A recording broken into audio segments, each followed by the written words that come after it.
November లో టీవీలలోకి వచ్చిండు రేవంత్ రెడ్డి. అందరు రైతులు మంచిగా విన్నారు. ఏమని చెప్పిండు? మీరు నవంబర్ లో రైతు రుణమాఫీ విషయంలో ₹1,00,000 లోన్ కడితే మీకు 1,00,000 మాఫీ అవుతుంది. ఒకవేళ ఎవరన్నా లోన్ కట్టిన వాళ్ళు ఉంటే అర్జెంట్ గా బ్యాంకు పోయి 2 లక్షల లోన్లు తెచ్చుకోండి. నేను డిసెంబర్ 9వ తారీఖు ముఖ్యమంత్రి అవుతా. కాగానే డిసెంబర్ నెలలో మీకందరికి ₹2,00,000 లోన్ మాఫీ చేస్తా అని చెప్పిండు. చెప్పలేదక్క? చెప్పిండా?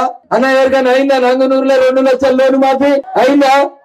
ఇది కులం పంచాయతీ కాదు. కాంగ్రెస్ పార్టీలు అర్థం చేసుకోవాలి. కులం కోసం కొట్లాడతలేం. ఒక కులపోళ్ళు ఓటేస్తే ఒకరు గెలవరు. ఎప్పుడు కూడా భారతీయ జనతా పార్టీ ఒక బీసీ బిడ్డను నరేంద్ర మోడీని ఈ దేశానికి ప్రధానమంత్రిని చేసింది.